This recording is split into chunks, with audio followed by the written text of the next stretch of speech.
All right. So this talk is going to be about induction and co-induction. Can we hear it? Good.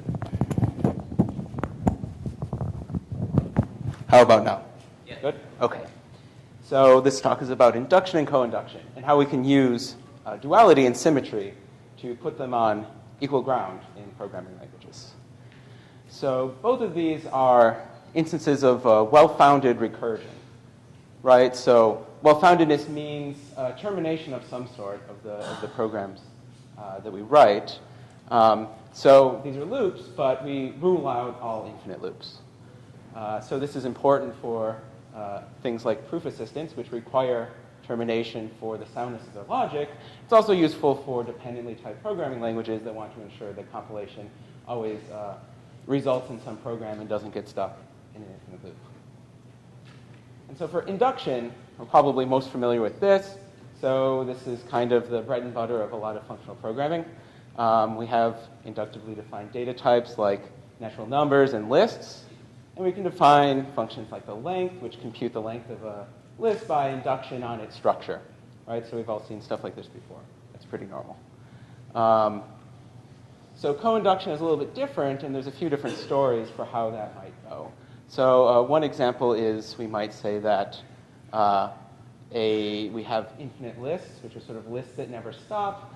And so we can just build this sort of never-ending structure in some sense. So zeros is a list that keeps having zeros forever. And count sort of is a list that counts up from a given number. So given x, I'm going to start with x and then go x plus 1, x plus 2. So that's one way to do co-induction. Another way that's showed up more recently is co-patterns, where instead of talking about how do we build infinite data structures, it's how do we do co-induction based on projections. So we could say instead of an infinite list, we have a stream where we can ask for the head or the tail.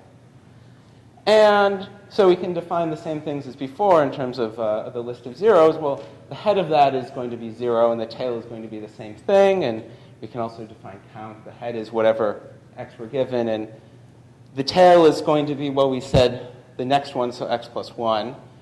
And the idea here is that we define things instead of as infinite data structures, it's by co-pattern matching, hence the sort of co-patterns methodology. And so in terms of how they actually show up in languages, sort of the well-foundedness of induction is very clear. And that's pretty established. It's structural induction usually of some sort. That's pretty universal. For co-induction, the situation is a little bit more murky. Different systems have different stories to tell if they say even anything about it. Sometimes you don't even have co-induction. Is it some sort of productivity or guardedness? Right? We said well-foundedness is termination, but if we have an infinite list that keeps unfolding, that doesn't terminate. So what does the well-foundedness mean? And so you often find a asymmetric bias for using induction instead of co-induction in these systems. Often co-induction is a bit ugly if you have it available at all. So the question is, well, they're two sides of the same coin, so we should be able to unify them. And so the idea is to use complete symmetry in order to find the missing structure that we didn't have. So I'm going to talk now about how we can do recursion on structures in a sort of general sense to represent all those programs we had. Very simple programs, but we can do those. So because we wanted to complete the symmetry, I don't begin with the lambda calculus, but rather a symmetric language, which is based on Gensen's sequent calculus. And so in this sort of language, we have different sort of things that talk about the flow of information. So in particular, we have things that produce information, the producers. We have things that consume information. They want something. And then we have computations that put those together. So they tie together the production and consumption of information to actually make something go forward. And so in a way, you can think of this sort of language as a language of input and output. Right? So we have a place for everything, and everything's in its place. And there's some differences with traditional functional programming. So one thing is computations, they don't actually return a result normally. They just run. And so what we end up with is a duality between unspecified inputs and outputs. So the idea is normally we could have a program with free variables which specify inputs we don't know yet. We can also have the dual, which are covariables. And so these are places where we can put our output. So if we want a computation to return something, I send it out on some covariable. It doesn't return, it just goes somewhere else. And then we also have a couple of abstractions that mediate between computations with free unspecified inputs and outputs, and production and consumption of information. So these come from Perriand and Eberlin's language for the sequent calculus from ICFP 2000. So that's sort of the basis, but I haven't talked of any particular types yet, right? So we're programming over particular types before. So what do those look like? So one of them are data types. So these are things where the values are constructed, they're built out of something, and you can consume them by pattern matching on them. So this is the normal story for functional programming. So for instance, we have nat and list can be defined as data types as normal, and so you can think of them as haves and wants. So for nat, there are two constructors, right? Z builds a nat unconditionally, and S, the successor, builds a nat if I already have a nat. So that's the idea there. And very similarly for list, the same story goes on there. And so I said it was symmetric, so since we have data, there should be a dual counterpart to that, which is co-data. And so what these things look like is they have observations that are constructed now. So we don't build values of co-data, we build the observations that we make out of them. And the values instead are produced by pattern matching. So the situation is a bit reversed. So for instance, we could say the co-data type for streams. And so for those, this is very similar to the co-pattern approach. We have two projections which are constructed observations. And we can say head, I can observe the head of the stream, assuming I want the A that comes out of the stream, the element of the stream. I can observe the tail of the stream of A's, assuming that I want the stream of A's that comes out of that. And similarly, we can actually define function types. Those are user-defined in sort of the same schema. So for instance, the co-data type of A arrow B, a function from A to B, well, that has, I can construct the observation. It looks like a call stack, which says that I can observe a function from A to B, assuming that I have an A to give it, and I want the B that it gives back. So this idea of haves and wants in constructions lets us define functions as a normal user-defined co-data type in line with all of the other ones. So in particular, from looking from functional languages, we have all the types that we'd want, so data types, which we'd expect, but also functions, universal quantification, existential quantification. They all follow the same patterns. There's nothing really fundamentally different we find between each of them, and so we can all sort of lump them together in a sort of user-defined world of data types and co-data types. So how do we do recursion? So how does recursion look like on these structures? So for instance, we have a length function which counts the length of the list. So we've got the command. It's a computation which says what happens when you call length and the observation we're making of it, which is going to look like a function call. So we have a list to give the function, and we'd want the nat that comes out of it. So the want is represented by the alpha, and the haves of the list is represented by the x's. And so we can define that by pattern matching. This is just an analogous version of the functional program we saw originally and the one that you would write. So length with nil as the argument, right? We're doing pattern matching because a data type, the values are structures with following certain patterns. So if I have length called with nil as the argument, then I provide z to the alpha that wanted the results. And if I do length of cons, then I call length again on the sublist. So that's pretty normal. And then we just remember to increment the output. So that's all that's going on there. What about for co-data structures? So a similar story plays out, right? So count was a function from nats to streams of nats that counted up. And so when we call count, I have a nat and I want a stream of nats. So the desire, the observation on the stream of nat it was constructed, so we can do pattern matching on that. And so count when we call it with an argument x. And the reason why we wanted the stream was to get its head. Well, the head of that stream is going to be x, and we provide that, and we send that out on the alpha that wanted it. And then likewise, if we ask for tail, well, that was count again, but with a bigger number, so we're sort of counting up as we go. And so if we sort of look at things in this sort of symmetrical way, the distinction between induction and co-induction blurs a bit. It's all sort of modes of recursion on some structure appearing somewhere, either as something I have or something that I want, depending on whether or not it was data or co-data. And then the recursive invocations are always run on the substructures, right? So the recursive call to length was the argument. We sort of apply it to a smaller structure for the argument. And the recursive call to count, it was a smaller observation on the string.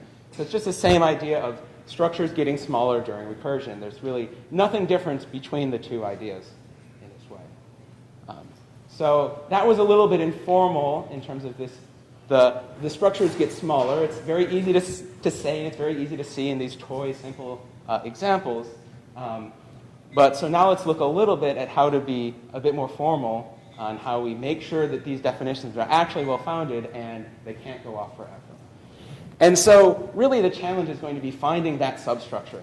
Identifying what thing gets smaller on each call is actually not that easy. And so the reason is that the relevant substructure that's shrinking appears within some larger structural context. In pretty much every non-trivial example, even the humble lowly length function, right? Cons, the list is getting smaller, but the observation I'm making on it, what I do with the result is getting bigger. And sort of same for count is more clearly that if I have a question which is tail, tail, tail, tail, tail, tail, head, right? I peeled off one of those tails, but the number that I had as an argument is getting bigger. So how do I know what thing is getting smaller and what stuff to ignore that is allowed to grow? This isn't special for the structure of functions. I mean, the same thing happens with tuples when I might induct over a tuple and the first element gets smaller, the second one gets bigger. I mean, it's the same problem. And so how do we formalize where to find the thing that's getting smaller so we can focus our attention? And so in the paper, we did this by tracking the substructures with sized types. So this is a type-based approach to termination as opposed to syntactic approaches that sort of just look at the definition and say, aha, sort of altogether this works. And so basically the idea is that types are indexed by one or more sizes.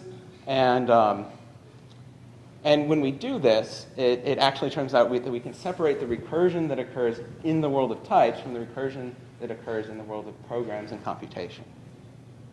And it gives us a little bit more flexibility.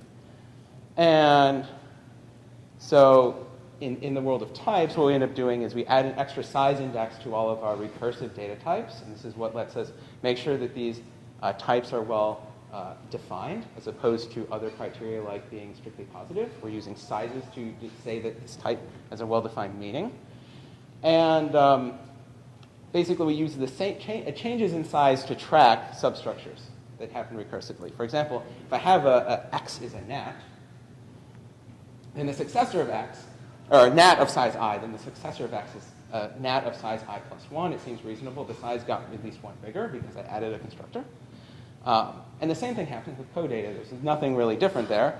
If I have alpha would like to look at a stream of size I, then the tail of alpha would like to look at a stream of size I plus 1. So every time we construct something, the index goes up in terms of these recursive data and co-data types.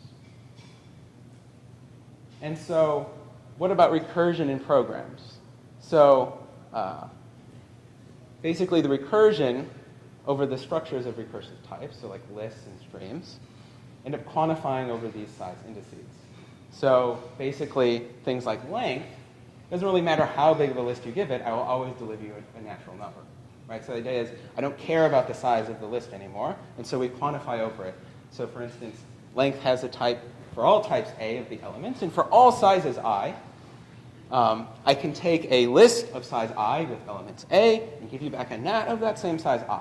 And that sort of also captures the intuition that the natural number we get back is somehow related in size to the list that we were given, not some other random natural number.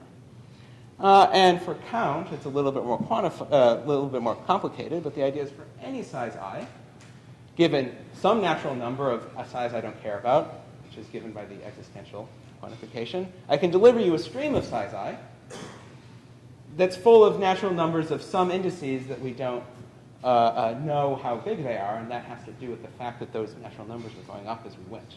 Right? So this is tracking the observations on streams is going down, which has to do with the for all quantification up front, whereas the natural numbers we get are going up, and so we don't really track the sizes.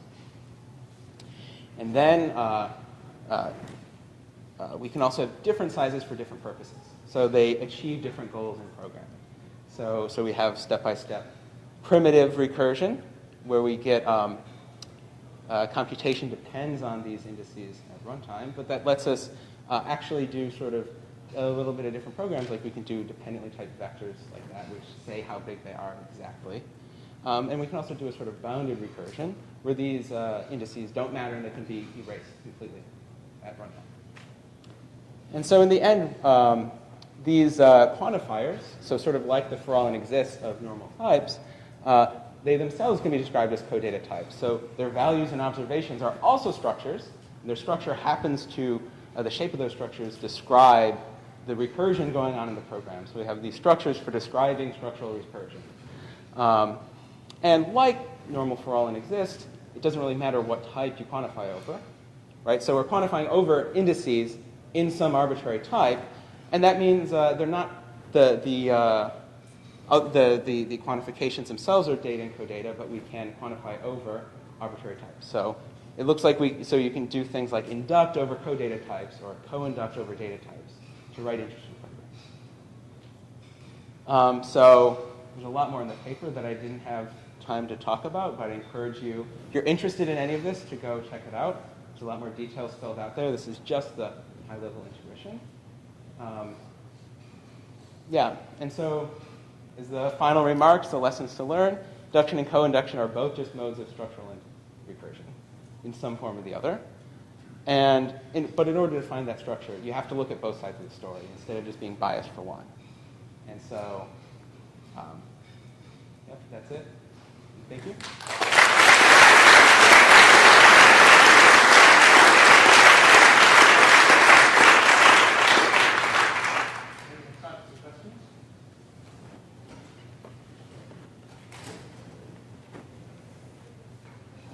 Hi there. Thanks very much. I was wondering how that connected to so-called para-recursive coalgebras. So these are the strange things that come out if you start thinking of a generalization of catamorphisms towards dynamic programming, and there you want to keep track of how far through the dynamic programming algorithm you are with a sort of a recursive structure, even though you're going through a co-inductive thing. Is that something that you've looked into?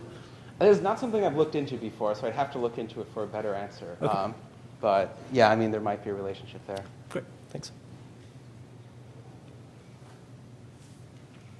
So if I recall correctly, if you don't impose some sort of a linearity condition, this sort of calculus can end up non-confluent because you can throw away the continuation. How are you dealing with that? So one of the things I didn't talk about, but yes, so that was different evaluation strategies. So one way to restore confluence is to say, well, we have a strategy which picks what side to favor, the continuation, the consumption, or the production. And you can describe these generically as a whole family of different calculi, and they're all strongly normalizing. And so it's sort of a parameter to the language is actually what strategy would you like to do? Are you called by name or are you called by value? So I think I caught you saying that the size types are themselves codata. Is that correct? So that is the quantification over sizes are themselves data or codata. There's actually, so we have two different types of sizes, two different kinds of sizes for two different purposes, and there's both a data and codata form of each. So are they themselves indexed by another size? Like, is it a stratification of size? So those kinds? aren't indexed by sizes. They quantify over the size, actually. So you don't have a hierarchy of them, but okay. You can nest them, and that gives you lexical induction, and you can define Ackermann functions and things like that by sort of nesting, say, well, for all I, and then for all j, and then some complicated argument about the nestings of i's and j's, which regulate the recursion. Thank you. Yeah. All right, thank you.